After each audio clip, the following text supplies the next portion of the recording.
Hello दोस्तों, नमस्कार। Medical field में आने का सपना सिर्फ बड़े शहरों या बड़े बजट वालों का नहीं होता है।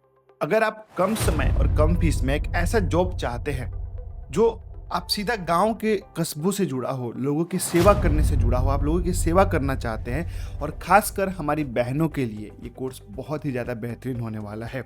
जी हाँ दोस्तों, मैं बात कर रहा हूँ यहाँ पे एएनएम के लिए। ठीक है, ऑक्सिलरी नर्स मिडवाइफरी की बात कर रहा हूँ मैं यहाँ पे मैं इसलिए कह रहा हूँ कि बहुत कम समय में, बहुत कम लागत में ये कोर्स करके आप गवर्नमेंट जॉब, प्राइवेट सेक्टर में जॉब कर सकते हैं और बहुत बेहतरीन जो है यहाँ पे पैसा कमा सकते हैं। दोस्तों, मेरा नाम है डॉक्टर विनय प्रसाद और आप देख रहे हैं मेडिकल मेंटोरिया। अगर आप इस चैनल पर नए हो तो चैनल को सब्सक्राइब कर लेना।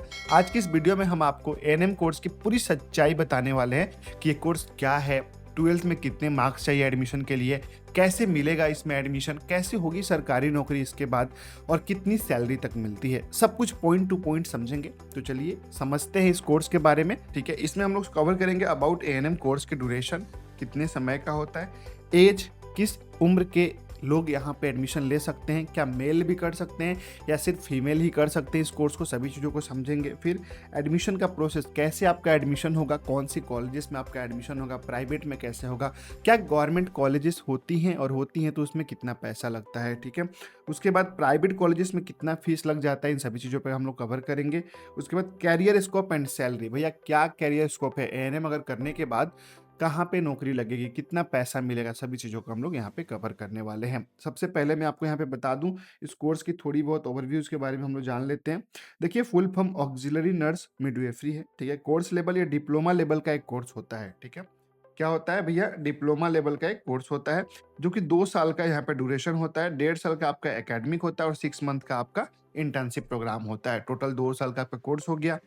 मेन फोकस किसमें होता है, आपका basic health care, community health, maternity and rural dispensaries में आपका यहाँ पे जॉब लगता है। Okay, target audience female candidates को बहुत ज़्यादा प्रायोरिटी दिया जाता है। कई गवर्नमेंट कॉलेजेस होती हैं एएनएम की जहाँ पे सिर्फ फीमेल स्टूडेंट्स के लिए ही सीट होती है। ठीक है, most states only allow female for ANM, मतलब एएनएम होता ही सिर्फ फीमेल कैटेगरी के बच्चों के लिए, फीमेल के लिए ही होता है बहुत से राज्यों के अंदर। ठीक है, एलिजिबिलिटी की अब बात करें, चूंकि हम लोग कोर्स की डिटेल्स को समझ चुके हैं, कोर्स क्या होता है, 2 साल का होता है, 1.5 साल की आपकी पढ़ाई होती है, 6 मंथ की आपकी इंटर्नशिप होती है। अब इसमें कौन कौन से लोग एडमिशन ले सकते हैं, कौन कौन से लोग इस कोर्स को कर सकते हैं, ये भी समझते हैं यहाँ पे। ठीक है, सबसे पहले मैं बात करूँ एजुकेशन रिक्वायरमेंट। देखिए, 12th पास तो होना चाहिए एनी रिकॉग्नाइज्ड बोर्ड से। 10th बेस पे एएनएम में एडमिशन नहीं होता है, 12th उसके लिए कंपलसरी है।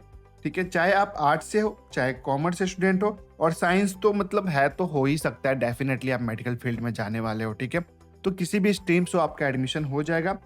मिनिमम 40% मार्क्स की रिक्वायरमेंट है, अगर थोड़ा कम भी रहेगा तो भी हो जाएगा, घबराने वाली कोई बात नहीं है यहाँ पे। ठीक है, एज की बात करें यहाँ पे तो 17 साल से लेके 35 साल के बीच वाले बच्चों का ही एडमिशन होगा। मतलब 17 साल से कम रहेगा अगर तो आपका एडमिशन एएनएम में नहीं होगा।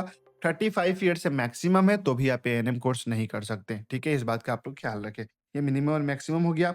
अब एडमिशन प्रोसेस की थोड़ा बात कर ले हम यहाँ पे। तो देखिए, गवर्नमेंट कॉलेजेस होती हैं, प्राइवेट कॉलेजेस होती हैं। ठीक है, अब गवर्नमेंट कॉलेजेस में एडमिशन के लिए डेफिनेटली आपका 12th के जो मार्क्स होता है ना, उसके बिहाफ पे एडमिशन होता है। लेकिन गवर्नमेंट कॉलेजेस सभी स्टेट्स में है नहीं। जहाँ पे है वो अपनी स्टेट की जो एंट्रेंस एग्जाम होती है, उस एग्जाम के थ्रू जो है आपको कॉलेजेस में एडमिशन मिलते हैं। तो मैक्सिमम लोग क्या करते हैं, प्रायोरिटी देते हैं, प्राइवेट कॉलेजेस में एडमिशन लेते हैं। अब प्राइवेट कॉलेजेस में जाने के लिए direct admission for institute level exam are available. ठीक है, डायरेक्ट आपका +2 के मार्क्स के बिहाफ पे आपका प्राइवेट में एडमिशन हो जाता है और यहाँ पे सीट्स की कोई दिक्कत नहीं होती है, बहुत सीटें होती है, आपको आराम से एडमिशन मिल जाता है, घबराने वाली कोई बात नहीं। ठीक है, फीस की भी हम लोग यहाँ पे बात करेंगे। अगर आपका गवर्नमेंट कॉलेज में हो जाता है, ठीक है, तो आपका 2,000 से लेके 10,000 तक 1 साल का फीस रहता है। जैसे मैंने आपको बताया, 2 साल का पूरा आपका कोर्स होता ही है। ठीक है, और अगर प्राइवेट कॉलेजेस में जाते हैं तो 40,000 से लेके 80,000 रुपया तक, कितना, 40,000 से लेके 80,000 रुपया तक आपका कंप्लीट 1 साल का फीस होता है। कई जगहों पे मैं आपको बता रहा हूँ 50,000 रुपया 1 साल का फीस होता है। ठीक है, एएनएम कोर्स का 1 साल का, और अगले साल का 50,000, मतलब 1 लाख में आपका पूरा 2 साल का कोर्स कंप्लीट हो जाता है। ठीक है, करियर स्कोप की बात करें यहाँ पे तो देखिए, कौन-कौन से एरिया में आप जॉब कर सकते हैं, कहाँ-कहाँ पे आपकी जॉब की रिक्वायरमेंट हो सकती है एएनएम करने के बाद। सबसे पहली बात, रूरल हेल्थ सेंटर्स, ठीक है? जैसे कि पीएचसी हो गया, सीएचसी हो गया, प्राइमरी हेल्थ केयर होता है ना जो, वहाँ पे बहुत ज़्यादा रिक्वायरमेंट होती है एएनएम नर्स की, ठीक है? उसके बाद गवर्नमेंट डिस्पेंसरी में आपकी जॉब लग सकती है, किसी एनजीओ में आप जॉब कर सकते हो, और प्राइवेट क्लिनिक में तो नो डाउट कर ही सकते हो। जो दाई का काम होता है ना मेनली, वो उसमें एएनएम लोग ही सबसे ज़्यादा होते हैं। मतलब और भी बहुत सारी जॉब अपॉर्च्युनिटी है, बट दाई वाले काम में एएनएम ही होते हैं, ठीक है? उसके बाद जॉब रोल्स की बात करें यहाँ पे, तो फीमेल हेल्थ वर्कर, ठीक है? एफएचडब्ल्यू का आप जॉब कर सकते हैं, कम्युनिटी हेल्थ वर्कर और मिडवाइफरी। तो ये सभी जॉब आप कर सकते हैं। मतलब जहाँ पे ये होता है ना कि एक फीमेल की ट्रीटमेंट हो रही है, डिलीवरी हो रही है, तो वहाँ पे सिर्फ मेल डॉक्टर नहीं रह सकता, वहाँ फीमेल डॉक्टर का होना बहुत ज़्यादा ज़रूरी है। तो वहाँ पे आपकी रिक्वायरमेंट 100% होगी, और वहाँ पे एएनएम तो ज़रूरत पड़ेगा ही पड़ेगा। तो ऐसे जगहों पे 100% एएनएम को प्रायोरिटी दिया जाता है।